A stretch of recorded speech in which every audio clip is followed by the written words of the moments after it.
USA Warrior Stories is a not-for-profit organization designed to record, archive, and share videos of veteran stories, to help veterans make a connection with one another and to help us all better understand their sacrifices for our freedoms.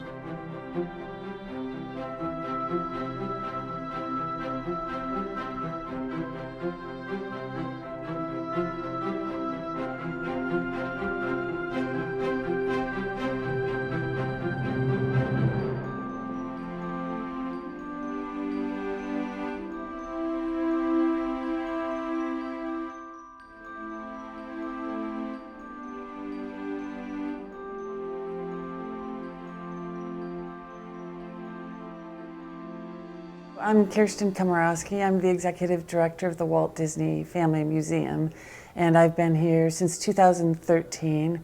I was actually hired by Walt's daughter, Diane Disney Miller, who's the co-founder of the museum.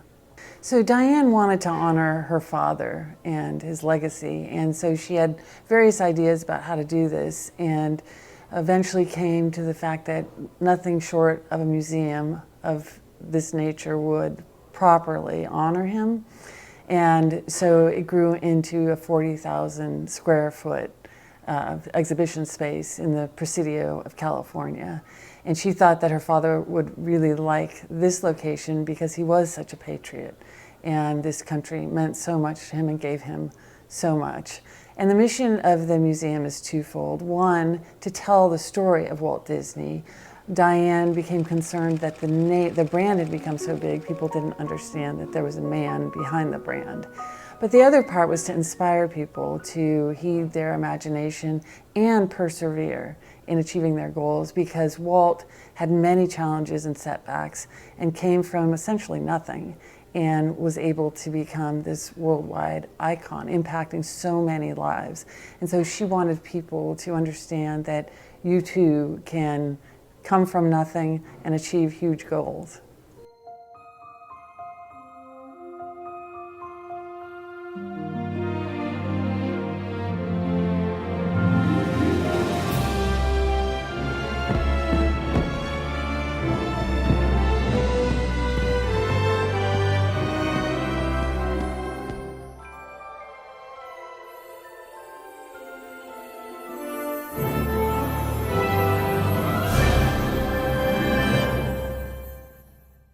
Yeah, so we have our permanent collection here in the Presidio, and again we have this beautiful 40,000 square foot museum with over 200 monitors, a lot of interactives, beautiful art and artifacts and ephemera. We also have a very robust educational program, and a big emphasis for Diane, her husband Ron, after her passing, and now their children, is to provide robust educational programming for children of all walks of life, and especially focusing on those kids who maybe don't have the resources to learn animation, and to provide scholarships and support for those children too. But we have educational programming here on site at the museum. We go out to schools. We partner with schools on a year-long basis or on a long-term basis. Depending on the school. We have a certificate program, which is a year-long, 6-hour-a-week commitment for the kids. But if they complete it, they receive a certificate of animation achievement from the museum.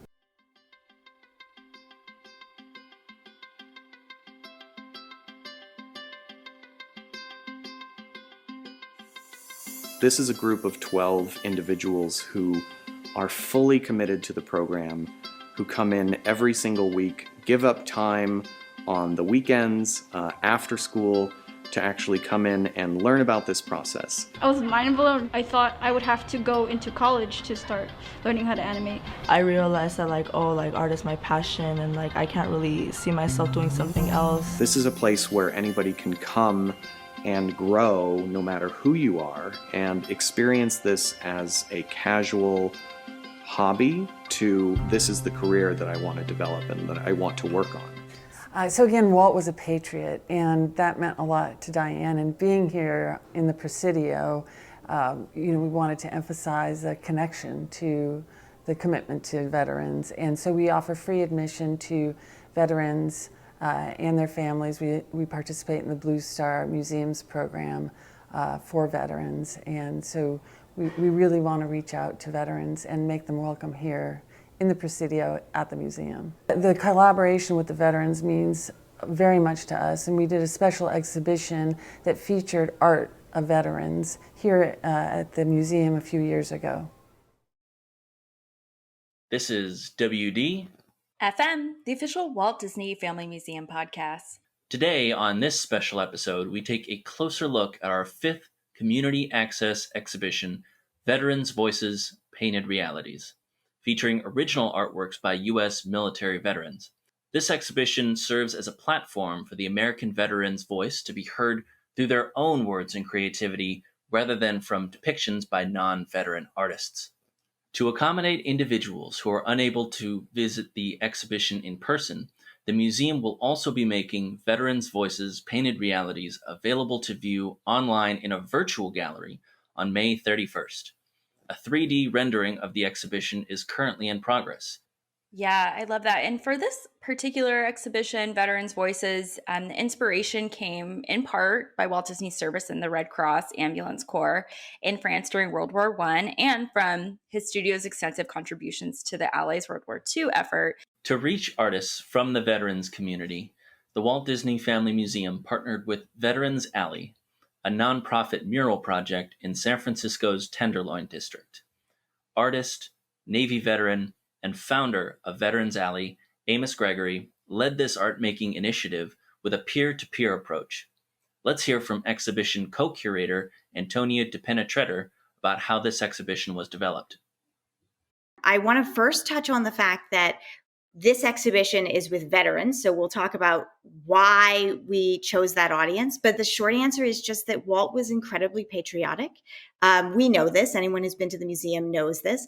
Yeah, and this special exhibition, Veterans' Voices, helps local veterans to express themselves and helps other veterans to see their art and be inspired by it.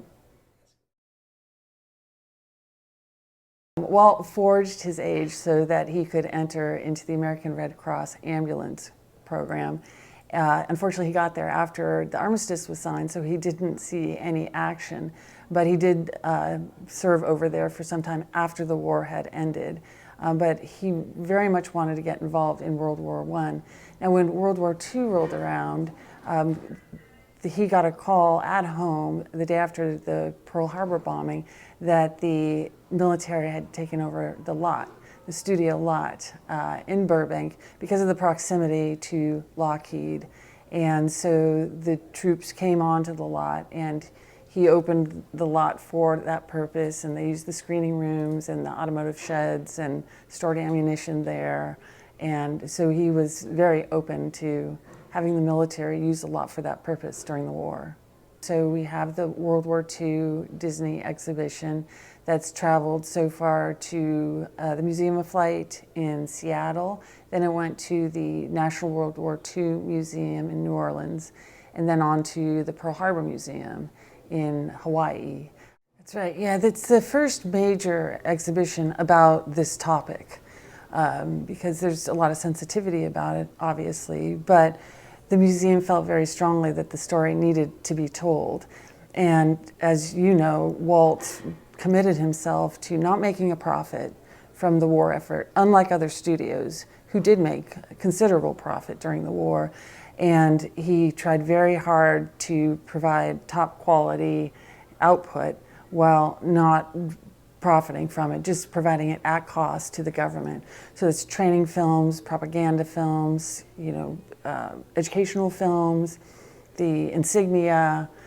He really wanted to support the troops and the government during that time, and encouraging people to pay their income taxes.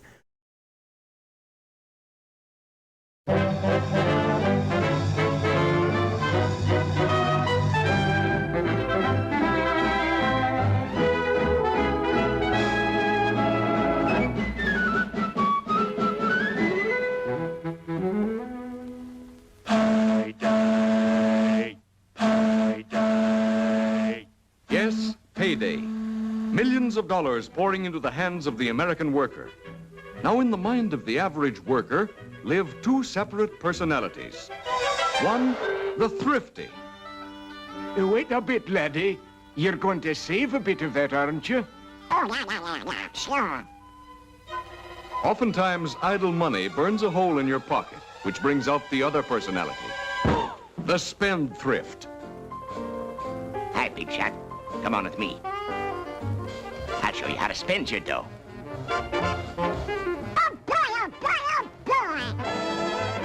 I got a couple of good dates. But, laddie, I've got some better dates. Important ones, too. When every American should pay his or her income tax gladly and proudly. This year, thanks to Hitler and Hirohito, taxes are higher than ever before.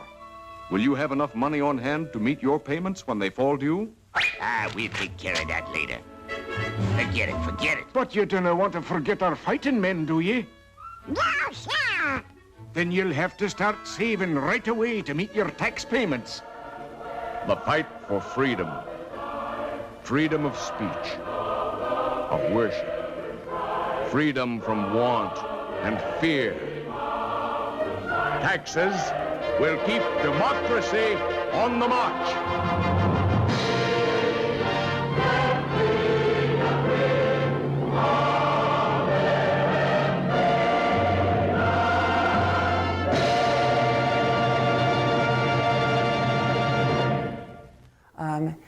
And teaching people what they can do at home also while the war is going on.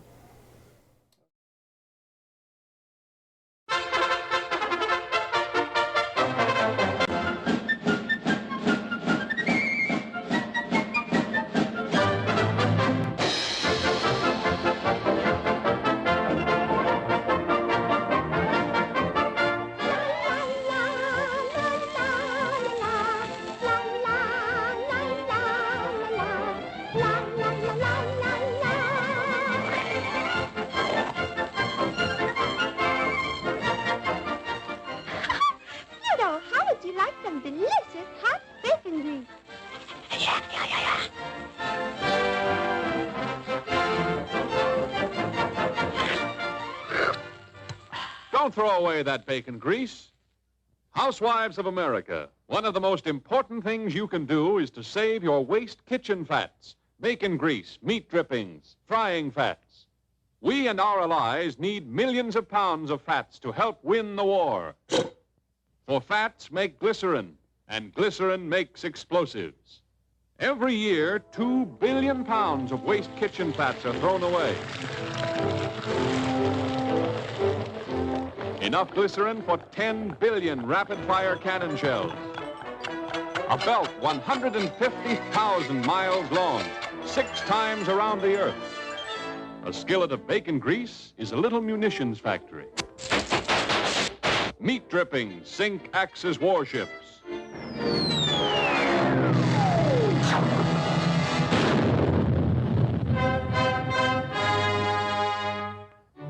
Waste frying fats speed depth charges on their way to crush Axis submarines.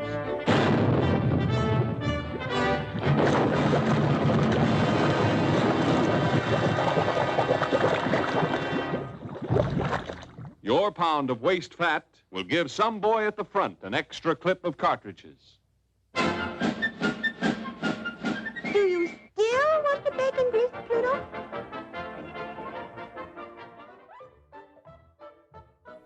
Yeah, we're really pleased that on this 80th anniversary of the end of the war, that we're able to have this exhibition that educates people about what Walt Disney was doing to support the war effort. And it's considerable, and I think it's a story not many people know of.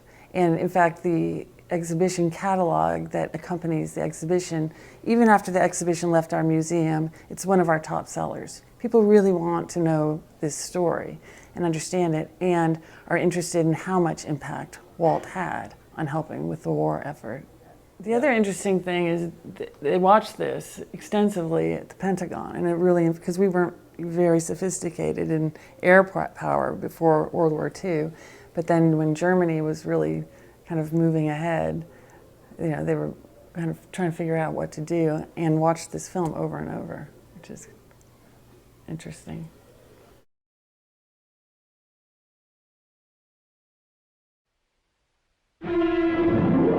How long will the war last? Will our own cities and homes be bombed? Which is our #1 target? Germany or Japan? What of the supply problem? Can we overcome the submarine menace?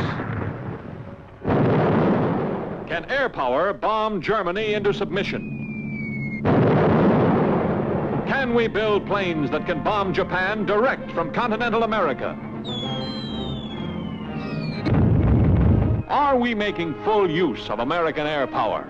Should we have a separate and independent air force? Can air power bring us victory in the shortest possible time with the greatest saving in human life? Victory through air power. The thrilling graphic visualization of the book, frankly and boldly brought to the screen with no punches pulled. A Book of the Month Club special edition, condensed in Reader's Digest, syndicated in hundreds of leading newspapers throughout the world. Millions have read and discussed this book. No one can afford henceforth to believe he is thinking about the war if he has not read carefully and opened his mind fully to what Major Seversky has to say. The war hasn't produced as powerful a picture as Walt Disney's Victory Through Air Power, nor a more frightening document. A breathless story developed with imaginative sweep and power. A blast of gusty prophetic criticism, the kind of criticism heard all too seldom in a country at war. This is a powerful motion picture which everyone interested in victory must see. One of the most stupendous things ever put on the screen. Only the medium of Walt Disney could bring to the screen this vivid and dramatic forecast of events to come. Only in a democracy could this frank and critical motion picture be brought to the audience of this theater. Every American man, woman, and child must see Victory Through Air Power.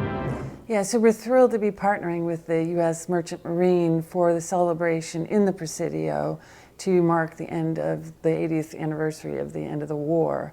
And I think that Diane would be very pleased and Walt would be very pleased that we're having this partnership and able to open our doors to such a venerable organization. And Walt created an insignia for the U.S. Merchant Marine during World War II, which has been used since by the U.S. Merchant Marine. And I think he would be very pleased to know that that has lived on in their legacy also.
And we're also excited that the World War II exhibition will continue to travel. It's been approved for at least one more venue, And we hope that it goes on because it's a beautiful exhibition that is extremely educational, and I think gives people a lot of hope about what one man can contribute, to the war effort.